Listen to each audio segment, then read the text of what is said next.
Halo semuanya, assalamualaikum warahmatullahi wabarakatuh. Bersama channel Maulana Nur Sobri di sini. Oke, teman-teman semuanya ya. Di kesempatan kali ini saya pengen memberikan review lah mengenai IHSG di tanggal 8 Juli 2021 ya kan, dan juga kita pengen sedikit menganalisis ya secara sederhana, simpelnya bagaimana IHSG di esok harinya gitu ya kan. Nah, langsung aja saya di sini hanya menggunakan dua aplikasi ya, meskipun biasanya sih para trader ataupun para investor tuh bisa menggunakan aplikasi yang berbagai macam ya. Bisa juga itu untuk dijadikan dasaran ini, maksudnya untuk dijadikan dasaran informasinya ya, bisa melalui aplikasi platform sekuritasnya masing-masing. Juga bisa juga melalui situs media di internet tuh banyak banget ya. Di sini saya hanya menggunakan RHB Trade Smart dan juga RTI Business ya. Jadi selain saya menggunakan RHB Trade Smart ini, saya juga menggunakan RTI Business. At least sebenarnya saya juga nggak hanya menggunakan ini sih. Saya kadang juga menggunakan investing.com. Saya juga menggunakan TradingView juga untuk membantu saya untuk menganalisis misalnya ya kan, untuk mendapatkan informasi. Juga beberapa media-media lainnya ya kan, seperti dari Kontan, dari Investor Daily, dari bisnis itu ya kan, banyak deh pokoknya. Tapi di kesempatan kali ini kita akan menganalisis secara sederhana aja ya dengan dua aplikasi yang saya gunakan ini. Yang pertama, kita akan langsung masuk ke RTI Business di sini ya sebelumnya. Oke.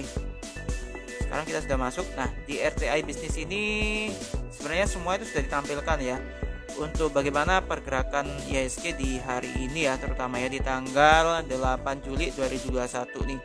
Jadi di tanggal 8 Juli 2021 ya kan, ini IHSG sini sudah tersaji semua. Nah, sini sudah tersaji semua nih guys. So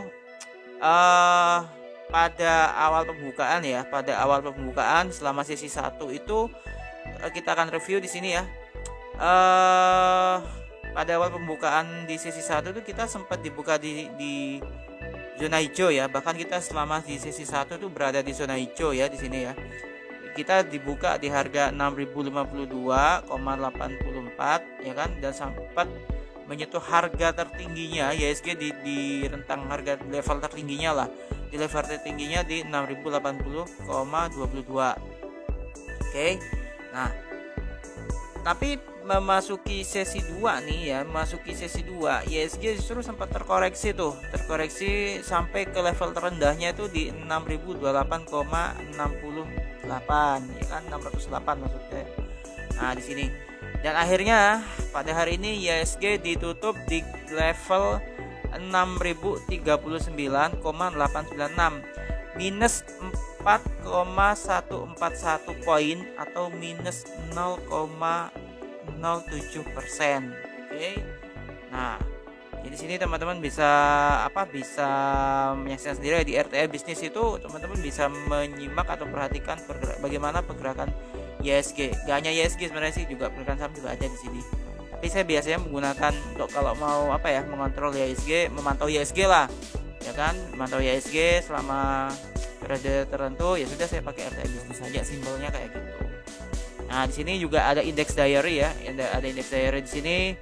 Well, di index diary ini karena kita pakainya yang daily nih di sini, ya kan, di sini di kolom atas itu di bawahnya IDX itu bawah itu ada one day, one week, terus one month juga di situ, bahkan sampai 1 year, sampai year to date. Tapi karena kita mau menganalisis secara harian, kita hanya menggunakan yang one day saja. Oke. Selanjutnya di index diary nih. Nah, di index diary kita lanjut lagi. Well, selama 10 hari terakhir ya, paling enggak selama 10 harian itu kita masih plus 5,7%, 5,71% nih. Sedangkan secara 13 hari ke belakang itu ya kita masih di zona merah di 373,833 minus ya, atau minus 6,18%. Nah, tapi secara akumulatif dalam rentang waktu 30 hari nih ya, ternyata kita berada di zona merah ya, tipis banget sebenarnya sih, termasuk tipis secara persentase ya. Kita minus 30,039 poin atau minus 0,47%. Nah, seperti itu. Berikutnya kita lihat ke indeks performance nih. Nah, di indeks performance ini ya, karena hari ini ya IHSG tadi ya bisa kita simak di atas tuh IDX-nya nih, kita minus 0,007% ya di situ ya. Nah, di indeks performance juga gitu nih. Secara harian di hari ini kita minus 0,071%. Tapi secara mingguan kita masih berada di zona hijau, tipis banget, tipis juga sih. Kita masih di zona hijau atau plus 0,57% secara mingguan. Nah, untuk secara bulanan ya kita masih minus di minus 1,11% gitu. Nah, sini bisa teman-teman bisa saksikan sendiri nih, secara 3 bulanan juga ada, 6 bulanan juga ada, year to date-nya juga ada, secara tahunan juga ada di sini ya kan. Nah, di sini teman-teman semuanya. Oke, teman-teman, selanjutnya ya, ini ada low high range-nya gitu. Nah, di sini juga bisa kita pantau. Oke, nah berikutnya di bawah itu ada investor chart. Investor chart ini maksudnya apa? Kita bisa memantau ya, atau kita menganalisis lah. Kita menganalisis kira-kira nih di pasar itu, di IHSG itu yang berpengaruh itu apa? Bagaimana sih pergerakannya si domestik atau si asing itu ada di IHSG itu seperti apa gitu. Nah, untuk hari ini di semua pasar itu memang ada ini sih, ada net foreign buy ya, all market itu di 132,14 bio ya di situ. Di net buy, bahkan di pasar regulernya juga ya, mereka itu net buy di 162,36 bio. Sedangkan untuk di pasar nego dan pasar tunai, mereka malah cenderung net sell ya. Untuk asingnya tuh di minus 30,22 bio. Oke, selanjutnya di sini ada pergerakan volume by share ya. Jadi semua keseluruhan lembar saham itu yang ditransaksikan itu semua ada di sini. Oke. Nah, secara persentase memang secara persentase itu domestik itu masih mendominasi pasar kita, meskipun masih sama-sama kuat. Secara sepintas masih sama-sama kuat, tipis saja gitu. Secara domestiknya gitu. Di sini bisa teman-teman perhatikan di paling kanan ya, di batang grafik yang warna biru dan warna ya semacam warna merah muda ya, atau ungu lah gitu. Ini ada di 46,10% ya. Untuk domestic buy-nya itu kita memang net buy tipis banget ya, dibandingkan dengan net sell domestik itu, domestiknya itu net sell ya di 45,63% gitu. Nah, sedangkan foreign buy-nya di sini bisa kita saksikan sendiri, foreign buy-nya itu hanya 3,90% ya kan, sedangkan foreign sell-nya ya kan itu 4,37%. Nah, itu secara volume by shares, jadi volume secara lembar sahamnya gitu. Lalu turnovernya bagaimana gitu? Turnovernya itu sekarang untuk hari ini sini bisa kita simak sini bareng-bareng nih. Untuk foreign buy-nya itu mereka net buy di 10,83% ya, untuk turnovernya perputarannya itu tadi ya kan, dibandingkan dengan foreign sell-nya itu yang kisaran 10,27% atau sekitar 2,4 triliun di situ. Domestiknya juga ini ternyata lebih banyak jual sih kalau secara turnovernya ya, mereka lebih banyak keluar pasar gitu secara turnover ya. Dan selanjutnya di frekuensinya ini juga masih dominasi oleh domestik. Jadi mulai dari volume, turnover, bahkan frekuensi ini masih didominasi oleh domestiknya gitu daripada asing. Oke, setelah dari sini yang akan kita perhatikan berikutnya untuk hari ini ya. Untuk hari ini itu kita akan memperhatikan movers. Di sini kita memilih menu movers ini untuk memantau saham apa saja sih topnya gitu, entah itu top gainers ataupun top losernya itu di mana gitu ya kan. Nah, di sini teman-teman bisa perhatikan semua ya. So di sini teman-teman sini ada AGRS Bank IBK Indonesia di peringkat pertama nih ya kan, sebagai top gainersnya itu di mereka mencatatkan plus 20,54% atau naik plus 46 poin gitu dan ditutup di 270. Ini bisa teman-teman saksikan ya. Di sini juga ada BBYB, juga ada Bank Neo Commerce Tbk ya. BBYB tadi itu mereka plus 16,11% atau plus 77 poin, ditutup di harga 555. Lalu juga ada Bank Ganesha BKTG nih ya kan, mereka plus 11 poin, ditutup di 139 ya, di harga 139 atau plus 8,59%.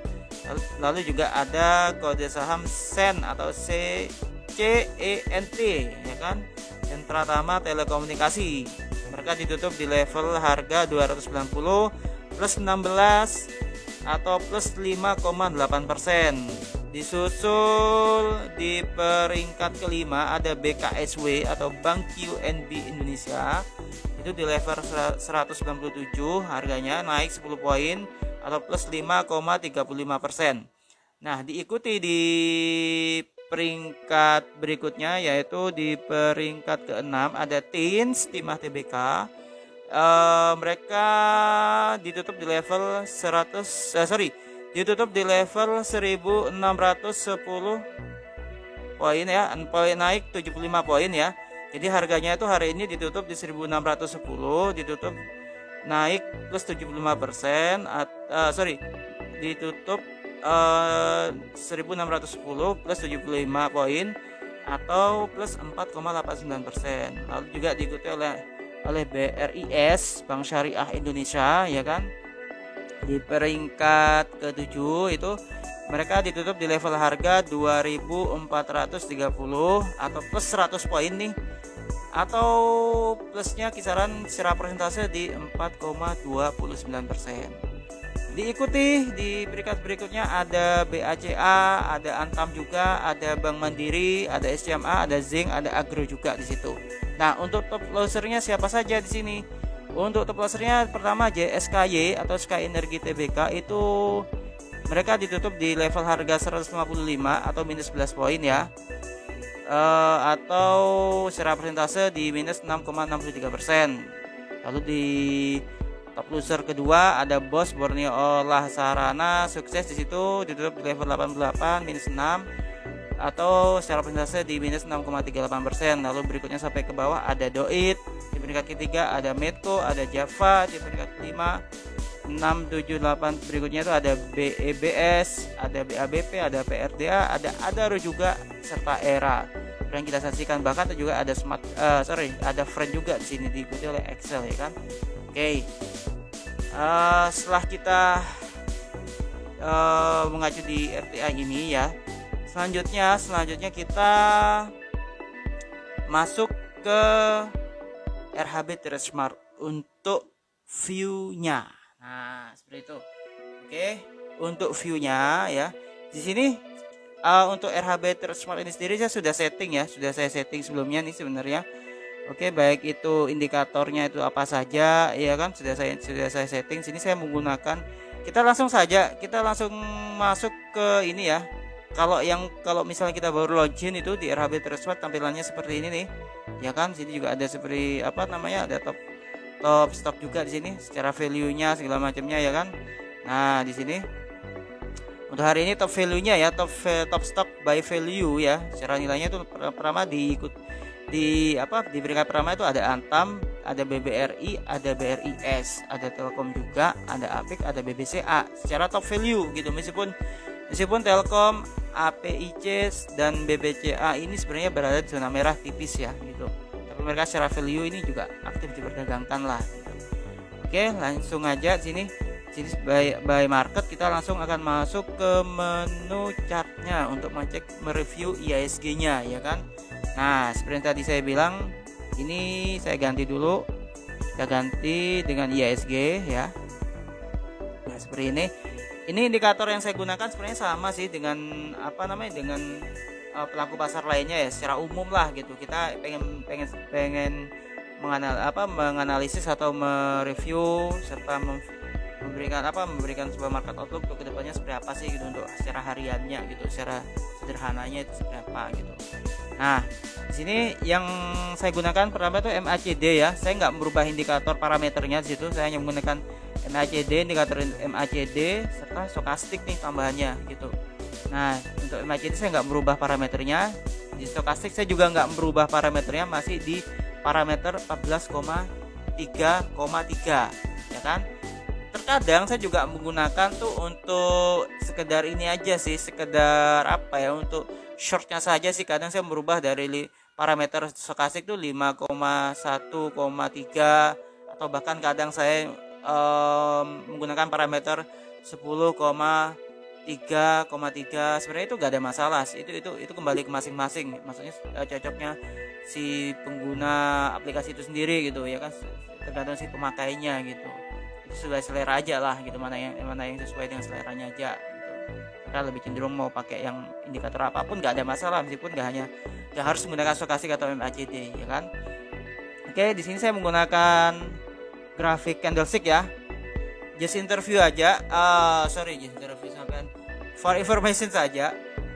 Di sini sebenarnya kalau mau menggunakan chart itu ada 3 jenis, banyaklah jenisnya. Ada bar chart juga, ada line chart juga ya kan.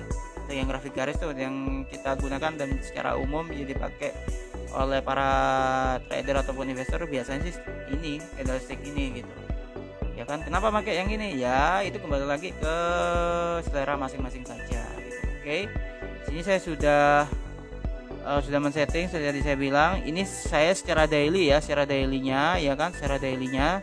Secara hariannya ini untuk ISG kita akan mencari titik supportnya dulu tuh gitu. Untuk mencari titik support sebenarnya saya yakin banyak yang sudah paham lah ya, sudah paham. Saya yakin mudah banget untuk mencari titik support itu. Anda bisa menggunakan Anda bisa juga menggunakan trik mencari titik terendah dari pergerakan candle, atau bisa juga kombinasikan sedikit dengan mencari gap bawahnya yang terdekat gitu ya kan. Nah, di sini kita sudah menemukan nih gap bawah terdekatnya itu ada di level 59,87 ya. Jadi ISG ini untuk gap di bawahnya itu ada di level 5.987,12 5.987,12 ya kan. Nah, untuk titik berikutnya, di gap berikutnya nih di bawah itu, di sini kita bisa cek ya. Itu ada di kisaran atau di area level sini. Ini ada gap nih di sini. Nah, di sini ada gap ya kan. Kita coba cek. Oke. Untuk gapnya itu gap bawahnya ya, kita masih mencari gap bawahnya ya. Anggaplah di level 6.382. Ini untuk gap bawahnya. Jadi kita asumsikan untuk level supportnya ISG itu saat ini berdasarkan analisa kita itu ada di rentang atau range 5.987,12 sampai 6.003,82. Ini range support ISG ya kan. Nah, berikutnya bagaimana? Kita mencari titik resistennya nih gitu, area resistennya. Oke. Area resistennya sini kita akan coba analisis di sini. Oke. Sebentar, kita akan cari titik gapnya.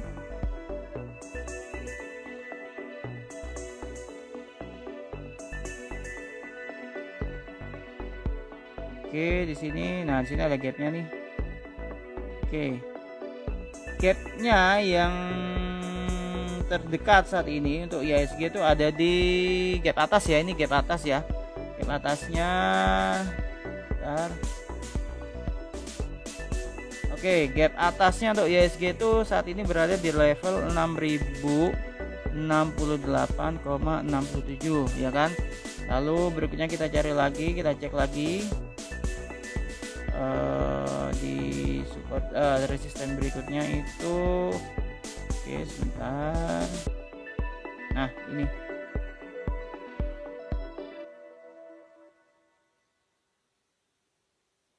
Oke, di sini. Jadi untuk ISG untuk area level resistennya itu di 6.084,95 ya, 95,95 nih di sini. Nah, jadi untuk level resistennya ISG untuk secara harian ya, secara harian ini kita bisa mengasumsikan itu dalam waktu 2 atau 3 harian lah gitu. Misalnya paling enggak ya kalau besok itu hari hari Jumat ya kan, berarti untuk tanggal 9 ya kan. Dan untuk hari Seninnya itu di tanggal 12 dan tanggal 13 gitu. Tapi bisa saja range karena ini harian ya. Harian bisa saja besok range pergerakan IHSG itu untuk level supportnya ya. Level supportnya itu berada di kisaran 5.987,12 sampai 6.003,82 untuk level supportnya ya, range-nya. Sedangkan untuk level resistennya itu ada di kisaran 6.068,67 sampai 6.084,95. Jadi untuk level resistennya itu ada di range 6.068,67 sampai 6.084,95. Ini untuk level resistennya. Jadi range-nya ya IHSG besok kisaran di rentang harga di level tadi itu gitu. Jadi di rentang level tadi itulah IHSG untuk besok atau untuk selama 2 atau 3 hari ke depan ya kan. Nah, di sini langkah selanjutnya yang perlu kita perhatikan juga adalah dari stokastik itu tadi. Ini sebenarnya IHSG ini sudah berada masih di level uptrend ya, meskipun sebenarnya agak sedikit rawan karena dia sudah memasuki di kisaran 50% ke atas lah, tapi masih oke lah, meskipun sebenarnya sudah hampir berada di area overbought tadi atau jenuh beli ya. Jenuh jual. Jadi kalau overbought atau jenuh beli itu tadi ya, berarti itu sudah sangat rawan sekali. Jadi untuk stokastik ini sendiri saat ini sudah hampir mendekati jenuh belinya atau overboughtnya tuh di kisaran 75% tadi ya kan. Nah, ini sudah harus hati-hati nih kita gitu, meskipun masih menunjukkan sinyal uptrend. Sedangkan MACD-nya itu saat ini sudah menunjukkan sinyal golden cross. Artinya kalau berdasarkan fase MACD ini tadi, di sini ada dua garis, ada garis merah yaitu warna merah dan warna biru ya kan. Itu yang garis warna birunya itu memotong ke atas garis warna merah.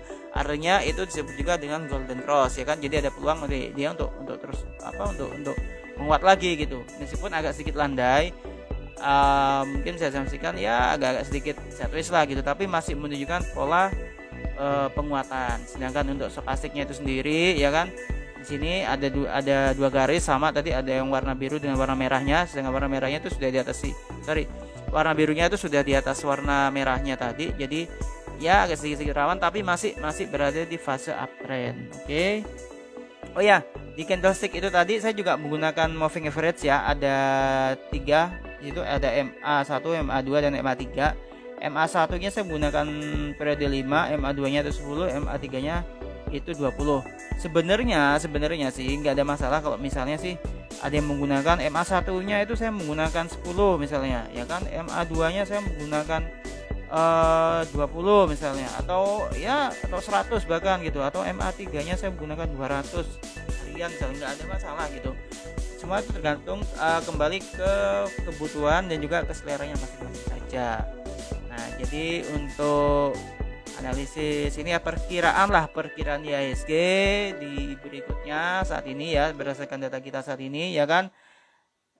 IHSG saat ini berada di level range supportnya itu di 5.987,12 sampai 6.003,82 untuk level supportnya. Sedangkan untuk level resistennya berada di 6.068,67 sampai 6.084,95 areanya, levelnya gitu. Tapi ya sekali lagi, karena MACD di sini masih menunjukkan pola golden cross, jadi semisal besok atau bahkan Senin nanti ada sentimen sehingga nanti IHSG akan uptrend nih, naik gitu, maka titik krusialnya adalah di level area 6084. Jadi semisal dia nanti tembus nih di 6084, dia tembus dan bisa bertahan, maka ada peluang IHSG setidaknya akan menguat